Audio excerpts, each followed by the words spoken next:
ስልኩ ቢፈተሽ ግማሹ መዝሙር ግማሹ ዘፈን ያለበት ከየትኛው ወገን እንደሆነ አይታወቅም። እገሌ ሞተ ሲባል በድር ላለመቀጣት ብቻ መኪና ተልትሎ ሲር ነው የምታዩት። ሰለቸን ስንናገር መከራ ነው።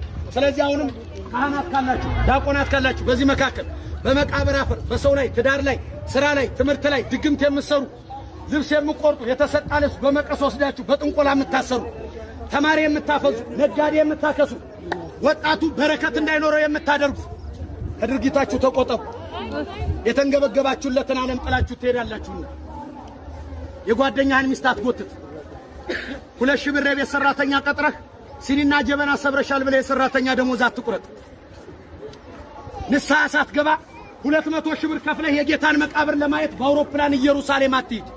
ገንዘብህና ጊዜህ ብቻ ነው የሚባክነው፣ ሌላ የምታገኘው ጥቅም የለም።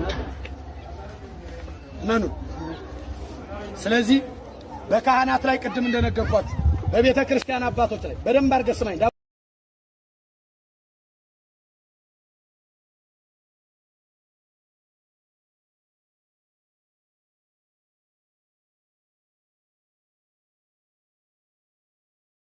ታምር ያየሁት እኔ ምንድነው መስገድ የጀመርኩት ማለት ነው።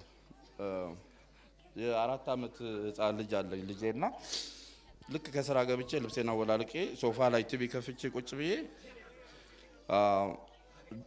አባቴና ሰርፕራይዝ አለኝ አለኝ። ቆይ ደክሞኛል መጀመሪያ ውሃ ልጠጣ አልኩትና ኖ የአሜን ነገር አንተ አይደል እንደ የምትነገረኝ ማሚ አሜን ሰርፕራይዝ አድርጋለች አለ። ከዛ እሺ ብዬ ወደ ሁለተኛ መኝታ ቤት ስገባ ቤቱ እንዳለ ቀያይራ ትላልቅ ጌታችን ኢየሱስ ክርስቶስ ፎቶ ይሄኛው የሚያክል ግድግዳው ላይ ለጥፋ ከዚህ ሀገር አስልካ ማለት ነው። እና ትናንሾቹ ደግሞ እንዳለ በቃ የጸሎት ቤት አድርገዋለች። እና ልክ እንደዚህ ቁሜ ሳይ ልጄ እዚህ ጋር ነው ያለው። አየው የአሜን ቤት ምናምን ያለኝ እንደዚህ እንትን ነበረኝ እና ወደቀ። እስከሌንድ ቦን የነበረው እስከሌንዱ ወደቀ።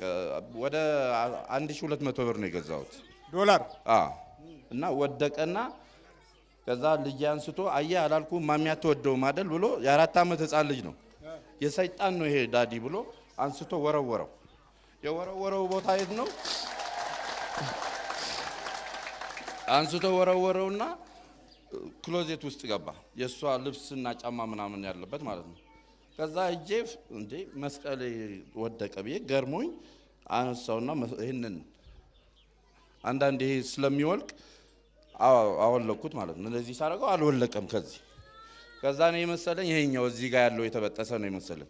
ይሄንን ፈታውና እጄ መስቀሉን ፈልጌ አግኝቼ አምጥቼ መስቀል የተሰበረ ብዬ እንደዚህ ሳይ አልተሰበረም። ትክክለኛ ተአምር የሆነ ነገር እዛ ጓደኞቼ ያሉ በሙሉ ያውቃሉ። ይሄንን አልተሰበረም፣ ይሄንንም አልተፈታም። ከዛ በኋላ ነው እኔ መስገድ የጀመርኩት። መስገድ ጀመር። ከዛ በኋላ በቃ መስቀሉ ግን አምጥቼ አደረኩት እና እሱን ነው በቃ እንደገና እዚህን አምጥ መስቀሉ ላይ ምን አለ? ላይ ከላኛው ላይ እንዳለ በቃ መስቀሉ ነው። ግን በዚህ ጫፍ የጭንቅላትና አይን ወጥቶ ያው የጭንቅላት እስከሌት ማለት ነው። እስከሌት ነው ያለው። አዎ። እና 4 ማዕዘን በ4 ማዕዘኖች አሉ። ጫፏች ደግሞ ቀስት ነች። እንደዚህ መስቀል አይደለ ሰርክል ሳይሆን ቀስት ረጅም ቀስት ይሄን ነው። ጦር ነው። አዎ እሱ ነው የነበረበት። እስከሌንድ ቦን ማለት ነው። አዎ። እና ሳይበጠስ ሳይፈታ ወደቀ። እና የተአምር ነው ምናምን ነገር ብዬ ፈልጌ እኮ እንደገና አግኝቼ ይሄ ነገር እንደገና አረኩት። አንድ ቀን ግን እንዲያው ታሪኩ በጣም ረጅም ነው በእውነቱ። ህልም አይቼ ከዛ በኋላ ነው በቃ ይሄን ነገር የሆነ የህንድ ቅርጽ ነበር ቁጭ ብለን እንደዚህ ስሟን ጠራውና ቤቢ እንትኑን ቅርጹን አንሺና ወርውሪው አልኳት። ከዛ እሷ ልልልል ብላ እሷ የምትወደው ቅርጽ ነበር። ምን አይነት ነው እሱ? የህንድ ነው። ቀንድ ምናምን ያለው? ቀንድ የለውም። የህንድ ኢንዲያን ፊት አለ አይደል? እስታቸው ጥቁር በእንጨት የተሰራ ነው። በእንጨት የተሰራው ነው ግን ካንገት በላይ ቀንድ አለው። ቀንድ ምናምን ነገር ነው። እዚህ ጋር መስቀል ጥቅ ማድረጉት እንዳለ እሱ አለውና እንደዚህ አይቼ ይሄን ነገር አውጭና ጣዩ ስላት እልልል ያለች ባሌ ዳንክልኝ ምናምን ነገር ብላ አውጣት ወሩራ መታ ካሁን በኋላ ይሄንንም ጣይ ብዬ ቤት የነበሩ ነገሮች አንስቼ እንዲጣል አደረኩት። መስቀል እንድቦን ነበር በሙሉ ልብሶች በሙሉ ቲሸርቶቼ ኮፍያዬ በሙሉ እስክሌት የሌለበት ነገር እንደ አላረግም ነበር። የሚገርም ነው። በርታ እንግዲህ ያው ውስጡ ሆኖ ነው ገንዘብህንም የሚጨርሰው። ብር ስታጠፋ ግን ታውቀዋለህ። አንድ 5 ሳንቲም አሁን እህቴ ልጅ አለ እዚህ በአንድ ቀን ማጠፋው ብር ለሱ ህይወት ይቀይራል። እና እንግዲህ አሜሪካን ሀገር ከገባሁ እኔ ወደ 20 ዓመት ሊሆነኝ ነው። 20 ዓመት በአንድ ቀን የሚጠፋ ብር የሱ ህይወት የሚቀይርለትን ነገር እስካሁን ድረስ አላረኩለትም። መጥቼ ማየትና ማስደሰት ካልሆነ በስተቀር ማስደስተው ደግሞ በመጠጥ እጆ በመውጣት በምናምን ነገር ካልሆነ በስተቀር ምንም ቁም ነገር እንኳን አላረኩለት። ሺሻ ፈልገን ነበር እዚህ ሀገር ለማጨስ አለ እኮ አሁን መንፈሱ እውነት ነው። እኔ አለ ብለው ነበር ግን ላለመግባት ተታገልኩ። አልሄድም አልኩ። ታገልከው? አዎ አልሄድም ብዬ ሺሻ ቤት አለ እውቀታችን እንዳይወሰድብን እንዳይሰለብ ገንዘባችን ጤንነታችን እድላችን እንዳይወሰድ ባለበት እንዲቀመጥ መጸለይ ያለብን አንድ ጸሎት አለ። አንደኛ ከእውቀት ጋር ከሆነ መልካ ዑራኤል ወይም ድርሳነ ዑራኤል መጸለይ ነው። የእውቀት መልአክ ስለሆነ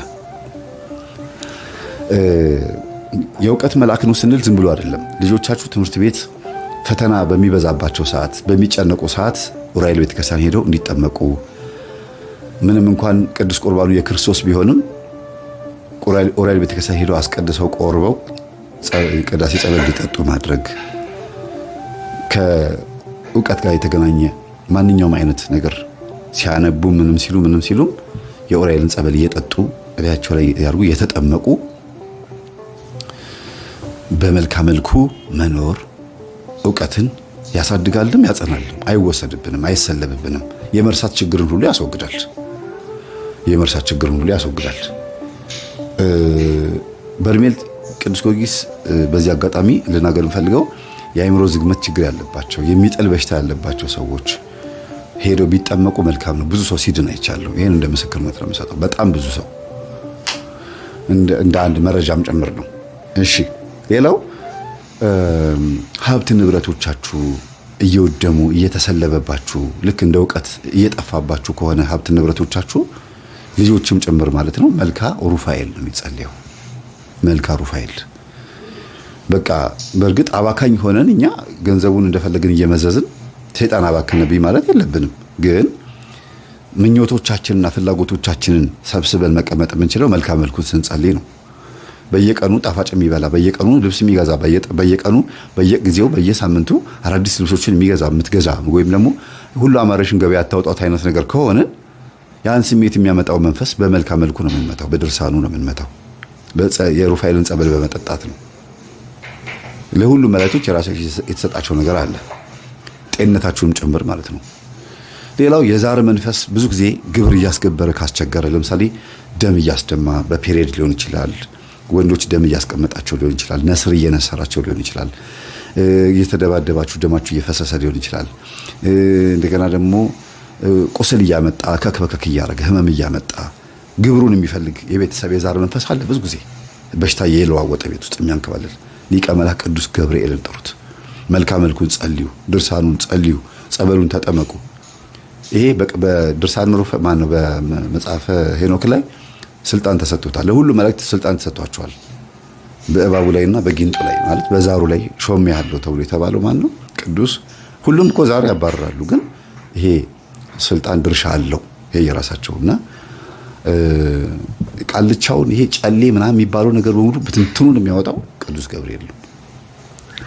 ቅዱስ ሚካኤል ደግሞ ትዳር ላይ መጥቶ የሚበጠብጠውን፣ ሰላም እንዳይኖር ከተማን የሚበጠብጠውን፣ ፍቅር እንዳይኖር እርጋታ እንዳይኖር ሁከት የሚያመጣውን እንዲሁም ደግሞ ከሱር ያሉትን ገብርኤልን ሚካኤልን ሩፋኤልን እየላከ ችግሮቻችንን የሚያስወግድልን ቅዱስ ሚካኤል ነው።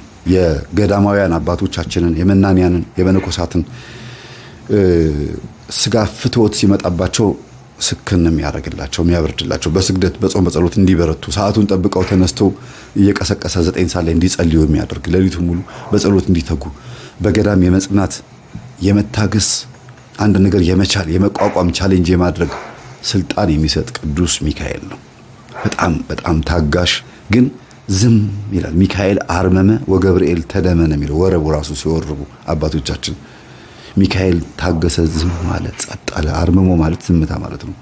ገብርኤል ግን ተገረመ ሲል ምን ማለት ነው? እንዴት የፈጠራቸውን አምላካቸውን ይሰቅላሉ ብሎ ሰይፉን ከሰማይ ወረወረ ነው የሚለው።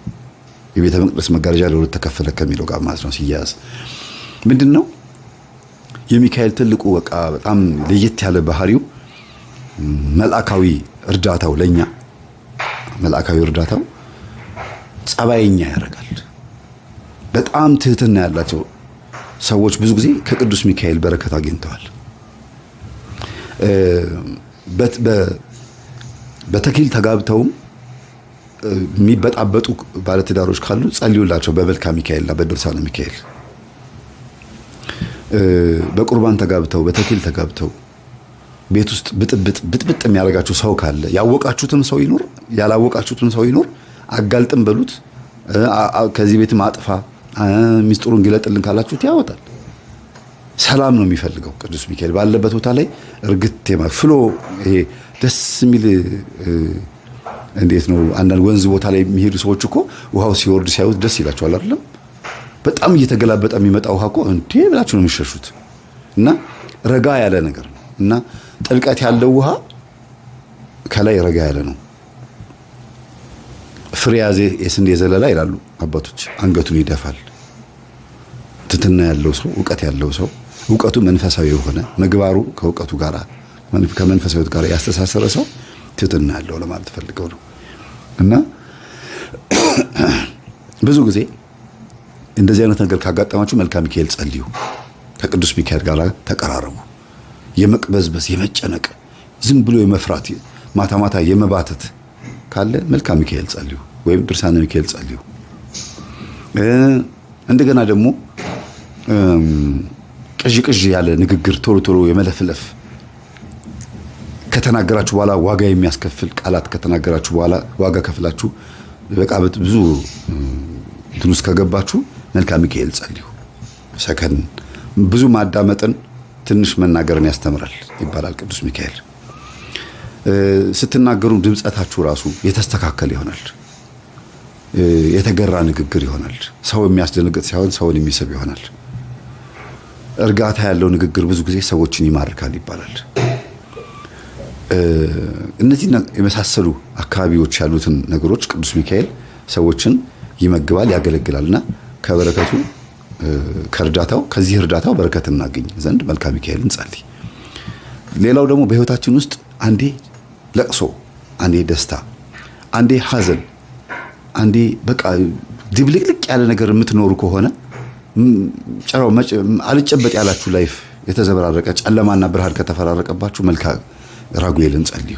መልካ ራጉኤል በህይወታችን ውስጥ ጨለማና ብርሃን የሆነው ላይፋችንን ክፉ ነገር ሲመጣ ለበጎ እንዲሆን አርጎ እንድንቀበለው አርጎ ማይቀርልን ከሆነ ክፉ ነገር ከእግዚአብሔር የመጣ ከሆነ ነው። ታዲያ ከሰይጣን የመጣ ከሆነ ያስወግድላችሁና ያጽናናችኋል። ከእግዚአብሔር የመጣ ቅጣት ከእግዚአብሔር የመጣ ከሆነ እንድትበረቱ ካልደፈረሰ አይጠራም የሚያስብል ነገር ከመጣባችሁ ድፍርሱ ሰዓት ላይ እንዲጠራ እስኪጠራ ድረስ እንድትጽናኑ ያደርጋችኋል ማለት ነው። እና እንደየባህሪያቸው ነው የሚሄዱት። ሌላው መልካ ሩፋኤል ነው። ማን ነው? መልካ ፋኑኤል ነው። ቅዱስ ፋኑኤል ምን ያደርጋል መሰላችሁ?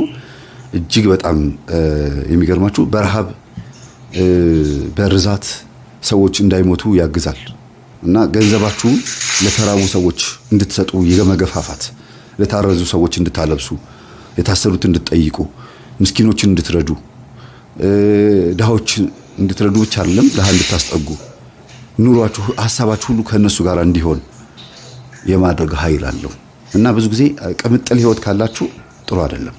ይሄ ካልጋ ላለመውረድ፣ ከሚሞቀው አንሶላችሁ ውስጥ ላለመውጣት፣ ዝናብ ሲመጣ በሚያምር አንሶላ ውስጥ ተጠቅላችሁ ድሃን ማታስቡ ከሆነ ዝናብ ዶፍ ሲያወርድ ንፋሱ ሲመጣ ጨለማ ሲመጣ በዚህ ሰዓት ጎዳና ልጆች እንዴት ሆነው ይሆን? ጎርፉ መጣባቸው ተወስዶ ይሆን? እንዴት ምን ለብሰዋል? ይሄ ሁሉ እየወረዳው ምን ውስጥ ናቸው? እኛስ ተኝተናል። ዝናብ ሲመጣ ደስ ይላል፣ እንቅልፍ ደስ ይላል። በዛ ሰዓት ግን እነዛ ልጆች የት ነው ያሉት?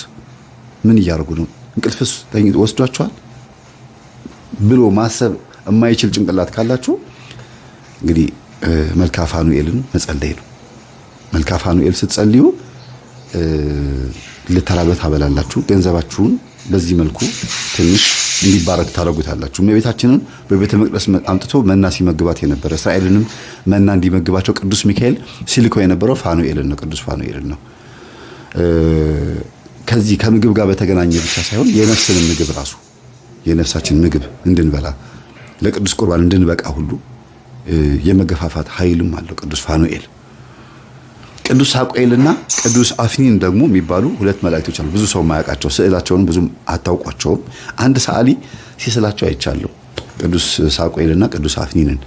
እነዚህ ደግሞ ከድንገተኛ አደጋ ያድናሉ። መኪና ሲገለበጥ፣ የተወረወረ ዕቃ ሲመጣ፣ የሆነ ነገር ብቻ ድንገተኛ የሚባሉ አደጋዎች ሲመጡ የማትረፍ የማዳን ከሞት የማዳን ስልጣን ተሰጥቷቸዋል። ያለ ቀናችን እንዳንሞት ሞተንም ከሆነ ነፍሳችን ከስጋችን ሳትለይ በአልጋ ላይ ማቀቀን ምንም አለም እንድንተርፍ የማድረግ ከድንገተኛ ነገር ብዙ ሰዎች ተረፉ ይባላል። ህፃናት ራሱ መኪና ተገልብጦ አዋቂ ሞቶ ህፃናት ይተርፋሉ። ቀናችሁ ሳይሆን እንዳትሞቱ ከእግዚአብሔር ጋር በተሰጣቸው ስልጣን ከአጋንንት እጅ ነጥቀውም ወደ ነፍሳችሁ ወደ ስጋችሁ ነፍሳችሁን የመመለስ ስልጣን አላቸው እና ከድንገተኛ አደጋ አድነኝ ብላችሁ ስትጸልዩ የሚደርሱት እነዚህ ናቸው። እናንተ የምትጸልዩት ወደ እግዚአብሔር ነው። መላእክቶች ግን እንደየስራቸው እየመጡ ያገለግላሉ ማለት ነው። መስሪያ ቤት ለምሳሌ ስራ አስኪያጁ ድርጅቱን የከፈተው ጨርቃጨርቅ ፋብሪካ ከሆነ ድርጅቱ የሰራው ጨርቃጨርቅ ፋብሪካ ልብሱን የምትገዙት ከስራ አስኪያጁ አይደለም። ስራ አስኪያጁ ድርጅቱን የሚያስተዳድረው እንደ ስራ አስኪያጅነቱ ዋና ዋና ስራዎችን ነው። ከስር ግን ዲስፕሌይ ይኖራል፣ ሰርቶ ማሳያ ሱቅ ይኖራል፣ ከዛ ጨርቁን የሚቆራርጥ ይኖራል፣ የሚያጠብ ይኖራል፣ ምናምን ማሽን የሚጠግን ይኖራል። እያንዳንዱ ነገር የሚሰራ የፋብሪካውንም ስራ የሚሰራ አለ። ከዛ ልብሱ ከተመረተ በኋላ ወደ ህዝብ ደግሞ የሚያደርስም አለ። ልክ እንደዛ መላእክቶችም ከእግዚአብሔር እንደራሴ የእግዚአብሔር እንደራሴ ስለሆኑ እግዚአብሔር ምን እንደሚያስብ እንደሚፈልግ ለሰው ባለው መጠን እና ለመላእክት ባላቸው የፍጡርነት መጠናቸው ልክ ይረዱታልና መጥተው ያግዙናል። The breathlessness, the fatigue and the ሳያዛቸውም የእግዚአብሔር እንደራሴ ሆነው ሰርተው ይሄዳሉ። ለምን? ቅንዓትም ስለሆነ ነው። እግዚአብሔር ሲሰደብ እግዚአብሔር ሲወቀስ ወይም ቤተ መቅደሱ ሲቆሽሽ ማየት ስለማይፈልጉ ቀጥተው የሚመለሱበት ጊዜ አለ። ነብዩ ዘካርያስን ታውቁታላችሁ። ማን ነው? ካህኑ ዘካርያስ የመጥምቁ ዮሐንስ አባት ማለት ነው። ወንድ ልጅ ትወልዳለህ፣ ኤልሳቤጥ ሚስትህም ትወልዳለች ሲለው ጊዜ አላምን ሲል አንደበቱን ዘጋው ይላል። አንደበቱን ዘጋው አልተባለም፣ ሂድና አብስሮ ነው የተባለው። ግን አንደበቱን ዘግቶ ይሄን እስክታይ ድረስ አንደበት ይዘጋል፣ ልጁ ሲወለድ አንደበት ይከፈታል ብሎት ነበር። ተከፈተ። ስለዚህ ሊያበስር መጥቶ በዛውም የራሱን ስራ ሰርቶ የሚሄድበትም ጊዜ አለ። የግዴታ እግዚአብሔር ያዘዘውን ብቻ ለምሳሌ ይቅር አይልምና አታስመርሩት የተባለው ለምንድን ነው? በራሱም መንገድ ስለሚሄድ ነው። መላእክቶች ነፃ ፈቃድም ስላላቸው ነው። ቅዱሳን ስለሆኑ የእግዚአብሔር እንደራሴዎች ናቸው። የእግዚአብሔር እንደራሴዎች ከሆኑ ደግሞ እግዚአብሔር ምን እንደሚፈልግ ያውቃሉ። እንደ መጽሐፍ ቅዱስም ሕግም ይሄዳሉ፣ እንደ ፍቅር ሕግም ይሄዳሉ። አንዳንዴ ፍቅርን አስበልጠው ከሕጉ ውጪ የሚሄዱበት ጊዜ አለ። ሕጉ ከተጻፈው አልፈው ፍቅርን ብቻ አሳይተው የሚመለሱበት ጊዜ አለ። እንደዚህ ይደረጋል እንዴ ብላችሁ የምትሉት ከተጻፈ ውጪ ሆነው መላእክቶች የሰሩትን ስራ ብዙ ቦታ አንብበናልና ይሄን የመሰለ ገጠመኝ ስለተማማረን የአምላካችን ስም የተመሰገነ ይሁን። ዛሬ በጣም ብዙ ነገር ባወራ ትንሽ ፍሬ ነገር ሊያዛችሁ ተስፋ አደርጋለሁ። ሰላም ነው። በዘመናችን የሆነ ታሪክ ነው የምነግራችሁ። ይህቺ ልጅ ከእኛው ጋር አብራ ዩኒቨርሲቲ የተማረች እህታችን ነች። እንደኛው ግን ጥቂት የሰንበት ትምህርት ቤትን ፍሬ ቀምሳለች። በጣም በትልቅ ውጤት ነው የተመረቀችው። ስራ እንደምታገኝ እርግጠኛ ስለነበረች እናት አባቷን ከገጠር ይዛ መጣች። እዚህ እነሱን ጥዬ መምጣት አልችልም፣ አዲስ አበባ እኖራለሁ ብላ ከገጠር ይዛ መጣለች። ስራ ቢፈለግ የለም። 1 ዓመት ከ8 ወር ስራ ሲፈለግ አላገኘችም። ኋላ እፈልግሃለሁ ብላን እኔና አንድ ጓደኛዬ ስናወራ እንግዲህ 1 ዓመት ከ8 ወር ገመናዬን ደብቄ እናት አባቴን በቀንም 1 ቀን እየመገብኩ አኑሬያለሁ። የቤት ኪራይ መከራ ነው፣ ብዙ ነገር ጭንቅ ነው። እባካችሁ ጥቂት ገንዘብ አበድሩኝና ወደ አረብ ሀገር ተሰደዳለሁ አለች። ተይ ብንላት እምቢ አለች። ጥቂት ገንዘብ አዋጣንላት። ለሽልማት የተሰጣትን የአንገት ሐብል የእጇን ሁሉ ሸጣ ጉዞ ወደ አረብ ሀገር ትሄዳለች። 3 ወር እንኳን መስራት አልቻለችም። እግሮቿ ማበጥ ጀመሩ። ማበጥ ሲባል ዝም ብሎ ማበጥ አይደለም። በኢሞ ፎቶ ልካ ስናየው አንድ እግሯ በራሱ 3 ሰው ያነሳው መጠቱ። ሆስፒታል ስትመላለስ ቆይታለች። ዶክተሩ የመጨረሻ ያለውን ሪዛልት ሲሰጥ ሰውነትሽን ካንሰር የሚባል በሽታ ተቆጣጥሮታል አለ። ከቻልሽ የእኛን እስልምና ተቀበይሽ አዳጅ ከኛ ጋር ካልሆነ ግን ወደ ሀገርሽ ሂጂ፣ የማያምን ሰው በሀገራችን የመቃር ልማድ የለንም አሏት። እነሱ ተማምኖ ሞት አውጀውላታል። ዶክተሩ 2 ቀን ቀርቶሻል ብሏታል። እዚህ ደውላ እናትየው ጋር ስትነጋገር እናቴ ሆይ እኔ ባለሁበት ቦታ አክሱምም እያለሁ እዛም ገጠር እያለን ሲጨንቀኝ ስታመም ጸበል ቦታ ነበር መሄድ። አሁን ግን ባለሁበት ጸበል የለም። በአንቺ ማይፀን ውስጥ 9 ወር ከ6 ቀን ኖር ያለው ያንቺ ስጋ ማለት የኔ ስጋ ነው። እባክሽ ሂጂና ተጠመቂልኝ አለቻት። የተልኮ ጥምቀት ማለት ይሄ ነው። ሂጂና ተጠመቂልኝ፣ በአንቺ ስጋ እመቤቴ እኔን አጥምቃት ትፈውሰኛለች፣ አምናታለሁ፣ ሂጂ አለች። ለካ እናትየው እግራቸውን ያማቸዋል። እሳቸውም ጳጉሜ 1 2 3 2013 ዓ.ም ልደታ ታውቁታላችሁ ብዬ አስባለሁ። ሜክሲኮ ልክ ሲገቡ እዛ በስመ አብ ወወልድ ወመንፈስ ቅዱስ አሐዱ አምላክ አሜን፣ ይቺ ጥምቀት የኔ ጥምቀት አይደለችም፣ ልጄ ባለችበት ቦታ አጥምቂልኝ ትላለች እናት እየገባች። ተጠምቆ ሲወጡ 3 ቀን ነው ተጠምቀው የወጡት። ደውልልኝ አሉ ዶክተሩ። 2 ቀን ቀርቶሻል ብለዋል። እናትየው 3 ቀን የተጠመቁት። ሲደወል ልጅቷ ዝልፍልፍ ብላ ወድቃ ሆስፒታል ወስዷታል። ሆስፒታል ገና ስትገባ ራሷ ነው የምትነግረን፣ ሰውነቴ ላይ የነበረ ያ ክብደት የሚመስል አላንቀሳቀስ ያለኝ ነገር ሁሉ ውድቅ ብሎልኝ አዲስ የ18 ዓመት ሕፃን ልጅ መስዬ ሆስፒታል በር ቆምኩኝ አለች። ይሄ ከአእምሮ በላይ ነው። ዶክተሩ እንዴት ሆንሽ ይላታል። አላውቅም ትሏለች። አሃ አንቺም ካላውቅሽ እኔ ምን አውቃለሁ ይላታል ዶክተር። እርሱን የሚመረምር ዶክተር ፈቃድ ሞልቶ ወጥቶ ነበረ። ከሄደበት ቦታ የ6 ሰዓት መንገድ ነርቶ ተመልሶ ሕክምና ገባ። ልጅቷን አምጡ ይላል። ይሄው እኔ ነኝ ትላለች። እባክሽ አትቀልጂብኝ፣ ልሰራ ነው ያለሁት። እኔ ልጅቷን አውቃታለሁ፣ ኪሎዋ ይሄን ያለው ደሞ እንዲህ ነው። አንቺ ደሞ ሳይሽ አዲስ ሕፃን ልጅ ነው የምትመስዪው፣ ልጅቷን አምጪ አላት። አይ እኔ ድኜ ነው አለች። እንዴት ሆኖ? ተጠምቄ። ከየት አምጥተሽ ጸበል? አረብ ሀገር አይደለም ወይ ያለሽው? ከየት አመጣሽ? አይ እናቴ ተጠምቃለኝ። እናቴ ልትጠመቅ ስትገባ ወላዲተ አምላክ ድንግል ማርያም ከመልአከ ምክሩ ከቅዱስ ሚካኤል ጋር እኔ ቤት ውስጥ ይመጡ ነበር አለች። ጠዋት ስነሳ ሙሉ ሰውነቴ እረጥቦ ነበር የምገኘው አለች። እናቴ እዛ ትጠመቃለች፣ ድንግል ማርያም ደግሞ እኔን እዚህ ስታጠምቀኝ ነበር፣ እንዲዳንኩኝ አለችው። ዶክተሩ ማልቀስ ጀመረ። እንዲህ የሚባል ነገር አለ? በእውነት ድነሻል? አንድ ኮነማ እኔም እኮ 17 ዓመት ካንሰር ታማሚ ነኝ።